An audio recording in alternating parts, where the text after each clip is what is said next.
let's start a reading vlog.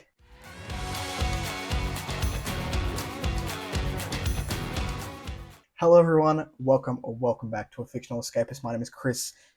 Today we're doing an April reading vlog. I don't know how much is going to get read, to be completely honest. I'm not in a slump or anything. My time is very split at the moment. So we'll see. We'll see what happens. I'll do a bit of a reading update now as to where I'm up to, and we'll see what the next 10 days holds for us. We just had some house guests. They're going back home, but there was kids here, so I don't really want to film. Well, we had a bunch of people around, and I didn't want to chance getting somebody else's children like on the channel. So without permission explicitly from parents, and so I just didn't film. But that's fine. They were Jim's, so our housemates. I think they're nieces and nephews. But very well behaved for three kids. Two were 8, I think, and one was 12, and just yeah, very respectful. Good kids. I say, not having a stake in wanting children ever, but they weren't too bad. So let's do a quick reading update before Rachel and I go out to dinner tonight. So it is currently 5:42 in the evening, and I really don't know what's going to happen in the next 10 days. But anyway, I think I've said that already. My focus really is going to be finishing up an alpha read. So I have part 2 of an alpha read. So I think I've got 160,000-ish words to go for that, which I'm guessing is going to be about 500 pages of an alpha read for a particular author. So I've done the first bit, which is where we were last reading vlog, and since then I've finished a beta read. I finished it last night and sent off a report today to that author. So that's ready to go, and today I've decided I am only reading for fun this evening. Rachel and I are going to go get dinner. We might watch the next Wheel of Time episode, but other than that, I'm just reading for fun tonight and potentially tomorrow.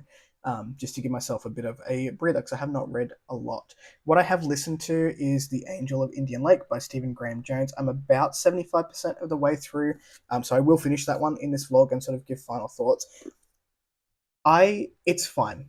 I don't have a huge stake in slashes, which Stephen Graham Jones, it's a love language. If you love slashes from anywhere from I would say the 1980s to early 2010s, this really does have references for them all. I find myself getting very bogged down in the references because I don't understand a lot of them. I have very vague recollections. I went through a period of watching a lot of horror when I was younger, but now when I gravitate towards horror, it is very thematic heavy and it's very sort of psychological, more than just hack and slash, which is this. And not says anything wrong with it. And I do think that those can be thematic in themselves. There's a lot of social commentary that goes into these types of horrors, but just not for me. So if you like hack and slash, if you like the slasher genre, you will probably have a great time with these. I am reading a little bit deeper into the thematics of them. In terms of enjoyment, it's probably sitting at a 3-star for me. But what I do appreciate and what I have appreciated from books 1 to book 3, this is the end of the trilogy, is our main character. And I do really like Jade as a main character. Her journey through, you see her make an attempt on her life in the first book. So check your trigger warnings here, because it did get me. It shocked me a little bit. And now that I know what I'm getting into, it's fine. But it was quite heavy. And we get to this point in Jade's life. So there's a series of years between them. And she's really starting to have those conversations of, were my emotions just sort of out of control, or here are my coping mechanisms, and we follow her through therapy and things like that. So I appreciate that for the journey that this character has gone on, and that is what's keeping me here for the story. And it's written well. I have to hand that to Stephen Graham Jones. Got quite a unique voice in horror, and I've enjoyed the writing style and the narrative that he is driving forward. It's just that what this is rooted in isn't necessarily something I gravitate towards. So I'm having a good time. I will finish it very likely. I will say Tuesday next week, because I don't know how many hours I have listening time, but potentially Tuesday. And then I'll start another audiobook. I was initially going to start Blue Flames by Jacqueline Hagan, but I don't know that my mood is leaning that way. I don't know. I'm actually feeling potentially Pride and Prejudice, because Faye has got me very intrigued. I have a retelling that I want to read, so I'd like to read the source material. And I think because classics tend to work for me on audio, Maybe I'll pick that up as the next audiobook. I don't know.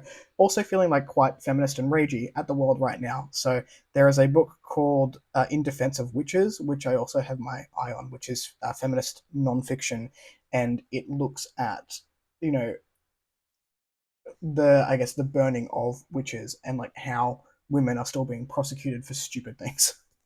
So it's not. It shouldn't laugh at it. I just don't know how to regulate emotions. I don't mean to laugh at it. It's a very, very serious issue. It's horrific that this is still happening, and I may lean towards that. I'm not sure. Physically reading, I'm reading The Crimson Fire by Abel Montero. I'm 40% of the way through. I have thoughts about the first, I guess, two parts of the book. I really didn't get into it. I didn't love the first part personally. The second part, I liked the character, but I still like wasn't hooked on the story. And now that we're into part three, I've just started part four. It's really kicked off for me here. So those first sort of two, I guess, parts and introductions, I'm not sure worked for me. But now that I'm in to what I would say, but now that I'm into like the main story, it feels like the main story is sort of starting to kick in. I like the world. There's some really beautiful passages in it. Like I like the prose, and yeah, I like the characters that we're sitting with now, which is Shady and Darjin. Darjin, hopefully I pronounced that correctly, which is her like bodyguard. They call her the knife or the arrow, something like that, protector of some kind, and her brother. And there's like this royal machinations happening, and she just wants to be her own person, and I love that. Something I really like in stories. So we'll see where that goes. I feel like we've just sort of now started kicking off, so we'll follow that through. And then yeah, like I said, I'll get on the alpha read, but we'll see what happens. This is a very long introduction and quite rambly. I'm hungry, and I just finished work. So hello, Valerian. Goodbye, Valerian. Anyway, I'll see you in the next update.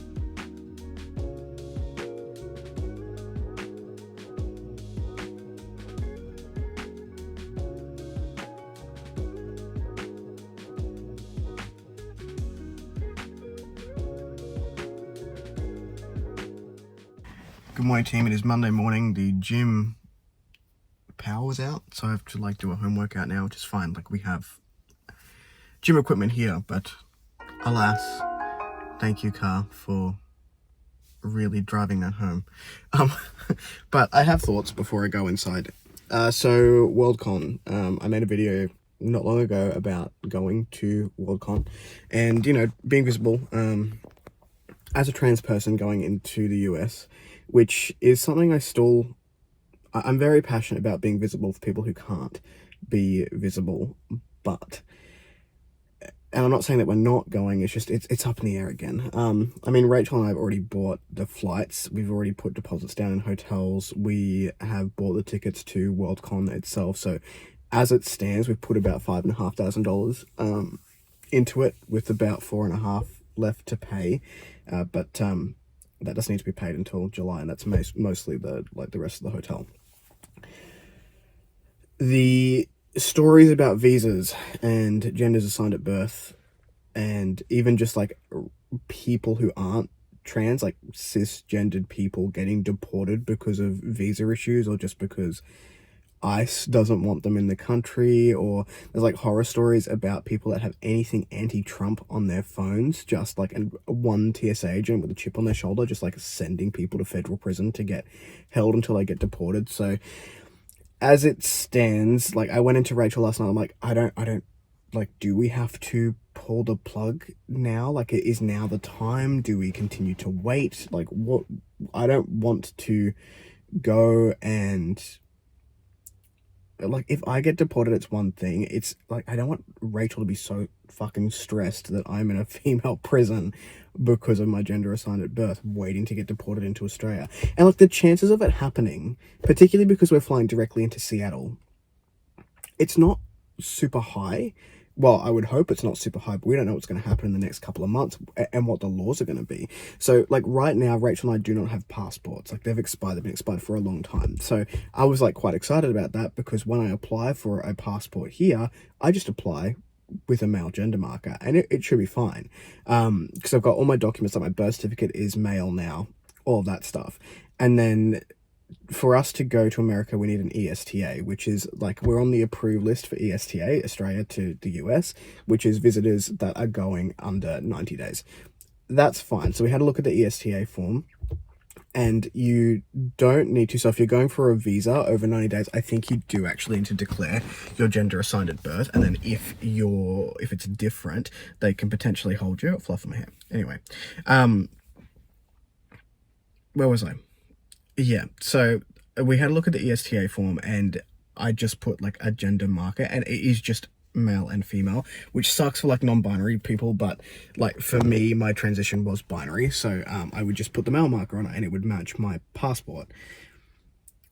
But I have been in the country before, pre-transition, which means I have a fingerprint in the country pre-transition. So when I go, because when you go through US customs, you get fingerprinted and whatever, which is fine, but my file is going to come up as being female the last time that I was in the US, which I don't have an issue with explaining. It is a gamble as to who we get doing the fingerprinting and whether that's going to be an issue for that particular person, or whether it's going to be a okay, cool, sick, whatever, move on through. And that's what we're dealing with now.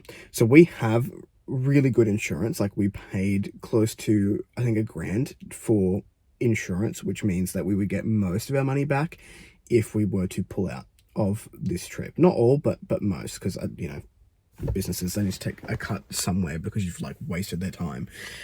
We would also need to give the Worldcon money back to them. Again, fine. I would rather try and do that quickly so that maybe someone locally could, or someone without the trans issue may be able to go in our stead. Trans issue. What a world we live in. Anyway, that is just taking up a lot of brain space right now. So I need to call the embassy in Washington this week to basically see if I get held, where do I get held? Because if it is federal prison, and it would be a female federal prison because of my gender assigned at birth, I would rather not do that and have that marked against me forever. Or is it the embassy, or is it the airport?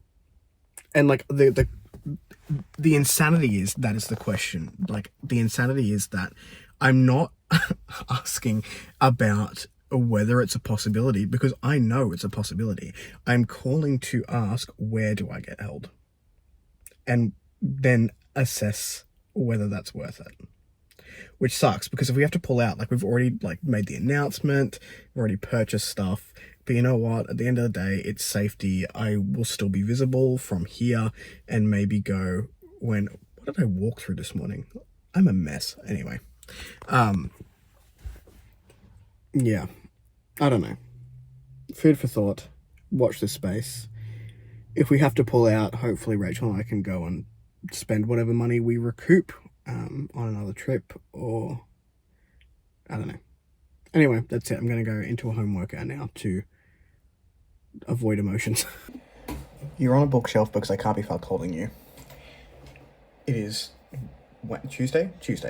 I don't think I filmed anything yesterday. I've got a little bit of a reading update, more so than America update, because I haven't dealt with that yet. So my brain wasn't holding the epic fantasy, the Crimson Fire. Like, I like it, but I want to enjoy it, and just with everything else going on, I'm not retaining shit. So I've put that down to decide for the moment. I did finish the Angel of Indian Lake today on audio. Audio is working better for me at the moment, so I'm just going to lean into that. Very similar thoughts as the last time that I caught up with the camera. Not my favourite of the three. I do like listening to the acknowledgement which the author has narrated in the last two books to get a little bit more context, because this one was, grittier, bloody, very much following Jade, and I think if you like Jade as a character, there is enough in this third installment to enjoy it. But yeah, it wasn't my favourite. It's not my favourite series, got a little bit lost in the slasher lore, but the progression and I guess the thematics of Jade, I did genuinely quite enjoy for the story. So I'm probably sitting at about a 3.5 purely because Jade's about us, and I really enjoyed that. So after I finished that, I was like, I need something a little bit light-hearted or something poetic maybe. So I've been thinking about reading Pride and Prejudice for a little while now. I think I mentioned it in one of my last clips, so I ended up picking that up on audio. It was available from the library, and I thought, hell, why not? I'll just listen to the first hour on the drive home, and I'll see what I'm feeling. And it is absolutely fucking delightful. I don't know why I've slept on it for so long. Like, the prose is like beautifully poetic but also like witty, and the subject matter is like charming, and it's poking fun at these societal expectations of women, and like it is funny. It's genuinely quite funny, and I don't know why I thought it would be super hard to get into. Like, language sometimes with classics can be hard to get your head around, but absolutely not. Like, it's written very well, it's very pretty, it's very lovely, it's charming, it's witty, it's just delightful, and I'm having a great time. So I think I'm about 13% of that at the moment, and I will continue that just because I am enjoying it quite a lot, and I will continue that ride while it's happening. I also picked up a novella which is coming out tomorrow. I can talk about it because the vlog is coming out after the fact. That is Dance With Me by Olivia J. Elliott. I'll put the cover up here because the cover reveal is happening tomorrow, so this will come out much later than that.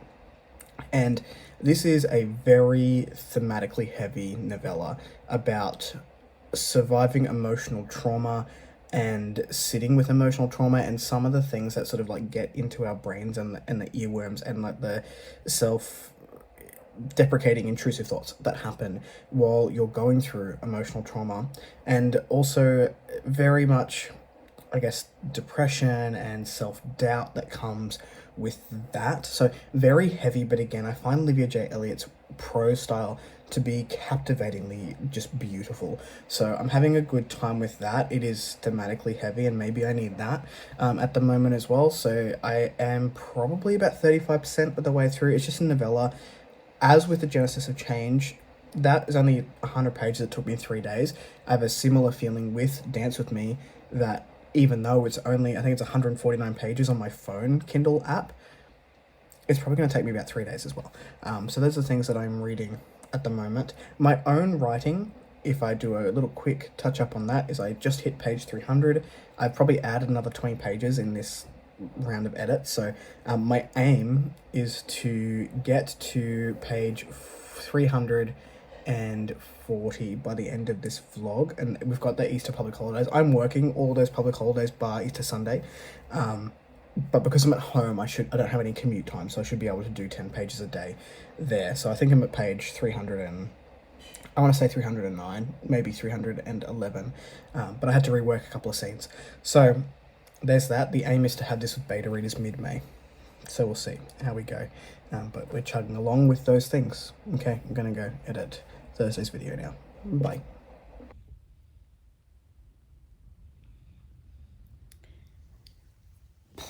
I sat down to film something, like an update, like a reading update.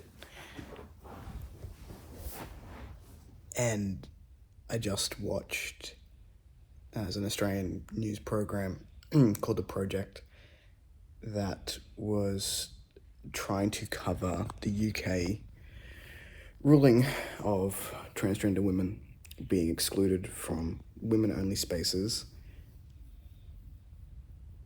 It's just a lot.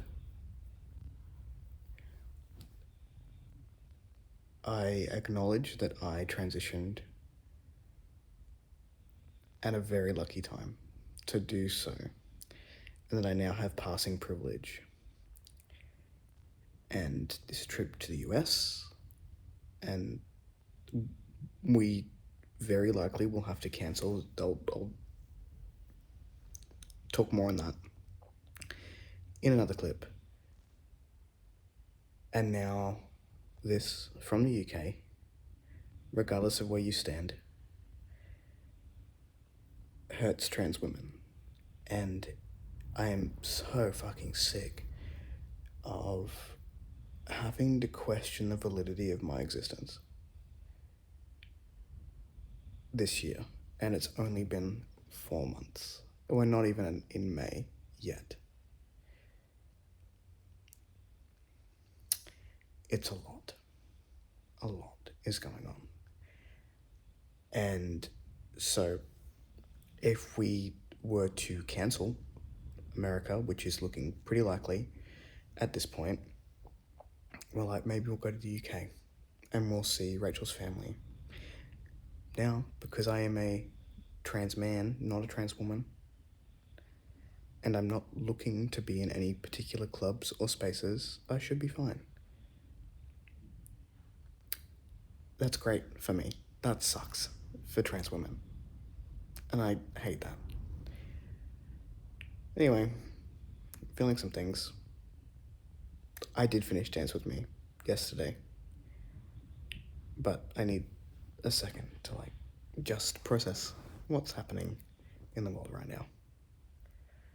So I'll do that, and then I will update about that in America at a later time. I just thought that life happens while we're reading, while we're having fun, while we're doing reading vlogs. Life happens, and maybe sometimes it's okay to talk about that too. So yeah, that is it for the update. Okay, bye. Just for something new, the dryer is going in one of these vlogs, so it's your monthly check-in with my dryer. You're welcome. I also have no idea what's happening here. I swear I'm getting a haircut this week, because what are those? Anyway, I am not concentrating today. It's been a day. I think it's gout, but my foot's really fucking sore and I can't concentrate on literally anything. And it's the Easter long weekend, so it's no doctors open and I don't want to go to emergency. So Rachel went to the chemist earlier today and just got some ice packs and things like that. But I have to be very careful with anti-inflammatories because of my kidney issues. So we are icing it and Panadoling it. Paracetamol, for people who don't know what Panadol is. It's an Australian brand. I thought I would just check in about America now that some of the emotions of yesterday or last night have gone. Well, not gone, but more regulated than they were yesterday. So Rach and I have all but decided to cancel the US trip and going to Worldcon, which is disappointing. Sorry, there's kids playing in the back there.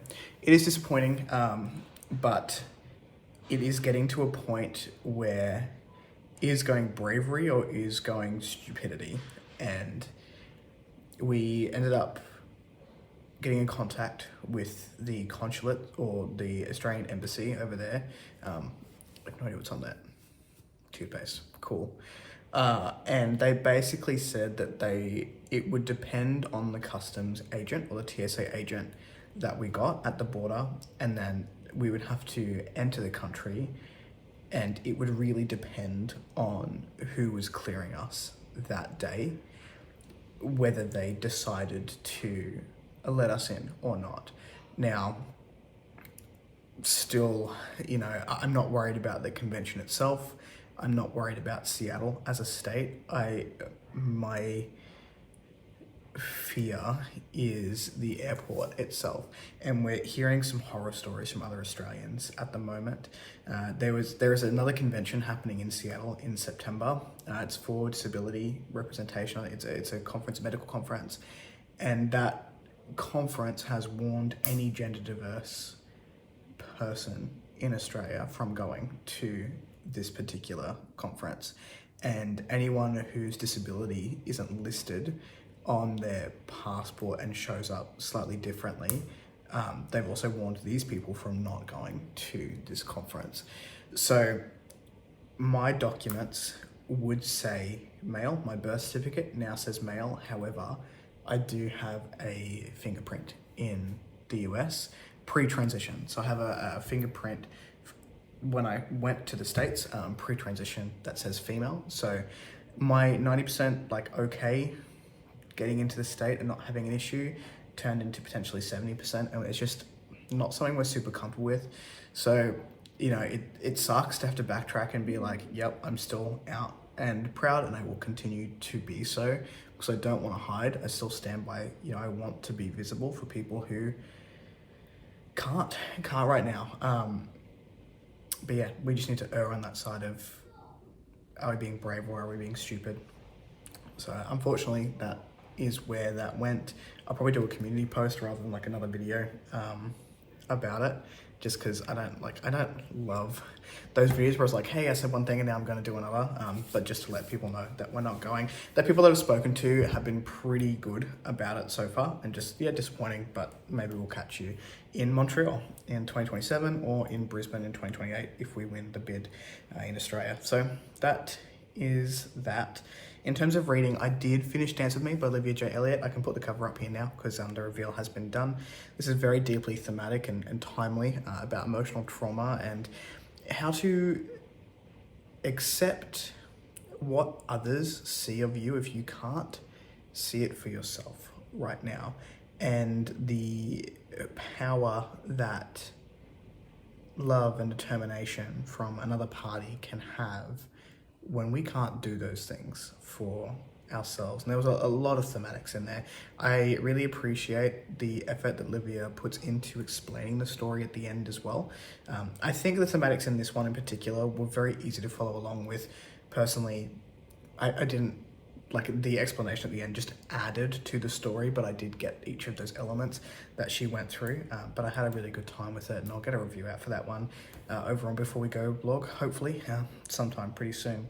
But yeah, my brain is not holding on to a whole lot, so I have not read a whole lot at the moment, and quite honestly, I'm probably going to bed to elevate my foot and watch vlogs, because that is the comfort for the time being. But I thought I'd give an update before I got to the end of the vlog, and I forgot to do so. So that is where we're at on Worldcon right now. Rach and I will be planning a trip together somewhere else at some point. It does mean that we are able to bring my sister here, which is nice. So there's a positive that I get to see her, and she gets to see our new home. I'll say new, we've been in here over a year now. Anyway, that's all. I'll catch you in the next update.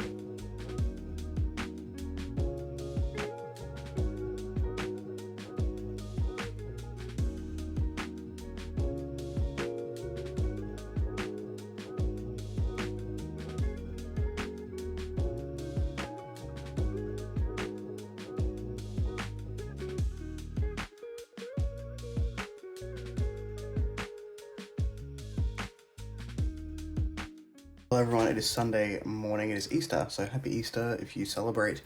It's Eat Chocolate Without Guilt Day in this house, although I think Rachel's finished most of hers because chocolate is not safe in this house, but I did buy her a secret Easter present knowing that she would probably eat the Easter presents before it got to Easter, so I've like hidden one in a secret location, and when she wakes up, I'll go and give her her secret Easter present. So I'm prepared. I've been in this marriage for many a year, and this relationship for many a year, and I know how this goes. I thought I'd do a quick reading update on The Crimson Fire by Abel Montero. I'm now 75%. I'm hoping to finish it today. Ignore my hair until a haircut, which will be happening probably for the next vlog. We're cooking with gas now, so we are really, the start of the book, we have we have 4 POVs in the story. We've got Enshen, Andik, Darjan, and Shady. I hope I'm remembering those correctly. The first 2, so we follow like Enshen, who's this like, I would say he's a rebel, a dangerous rebel who is looking to only look out for his particular god, and it's sort of like a heist situation, and it's fast paced, but like I wasn't sure about the first part of the book, and the second one I believe is Shady and Darjan together, and then we get Andik, but the story itself really follows Shady. I'm probably pronouncing that wrong. Am I thinking of it wrong? Am I overthinking it? Potentially. And her dagger, Darjan. So this is the person who is sworn to protect Shady and her family line, and we're like going through the trial. There's like some machinations behind the scenes that are going on. Shady's been captured, Darjan has to go and save her. Like, it's all starting to like really get fast paced and quite enjoyable. So I found I guess similar to a few other people who have reviewed it, that slow start, but like when it kicks off, it's kicked off, and I'm quite enjoying my time with it now. So I think I have about 2 hours left in there. I mean, I would like to do 100 pages of the alpha read I'm doing today. So potentially I won't finish A Crimson Fire today. It may be tomorrow, but it will be finished before the end of this vlog, which is very exciting. Snaps for Kris for actually finishing a book. I've not read any more of Pride and Prejudice. I'm still at 30%. It's a...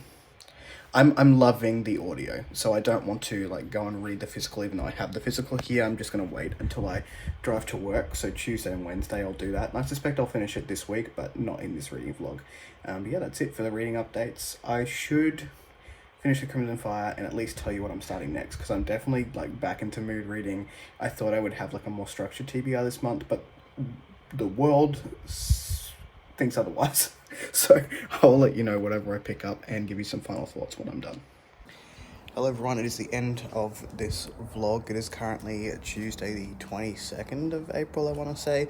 But I will be starting my next vlog like this afternoon because I've got lots of things happening in May. So these two vlogs will be pretty close together. But I did finish The Crimson Fire last night before bed. And what an ending. That was such an explosive ending. Like the last 25% of this book went so fast. And just like the cliffhanger for the next book, I'm going to need it now.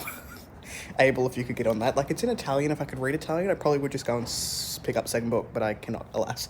But yeah, for like what it started as a fairly slow start. I've heard like false start before. I don't agree that it was a false start because the stories did like come together. It reminded me of my experience of reading A Touch of Light by Tiago Abdallah, where I liked all the elements, but then like the execution didn't quite work for me, except with The Crimson Fire, I guess the first two chapters or the first two parts of the book, it took me a while to work that into the overall story and the overall plot line, but I ended up having a pretty good time with it. I'm probably sitting around a 3.5. Like, it's not a favorite. I will very likely reread this one to see if I get more out of it on reread when the second one gets announced. So that'll be the plan there. In terms of Pride and Prejudice, I got to see myself in the background there. God, it's so nerdy. Oh, hello, Ari. In terms of Pride and Prejudice, I got to 44% this morning, and I will finish that. I'll finish that in the next vlog, I guess. But yes, I guess updates on the US. I emailed Worldcon last night and just said, unfortunately, we're going to have to pull out just with the climate at the moment, and I'll make an official announcement of that. We've let, some people know that we're excited to see us there, and, it sucks that we're not going, but I think at this stage it's probably safer. And if we were to go, we had some very, very lovely friends reach out to us and, do everything in their power to get us there, but I don't know, but I'll make an official video of that. So anyway, for now, goodbye for this vlog. I'll see you in about 10 days when the next one comes out, I guess. So if you like the content, give one of those. If you want to see more of it, click subscribe at your will, and I will catch you in the next video.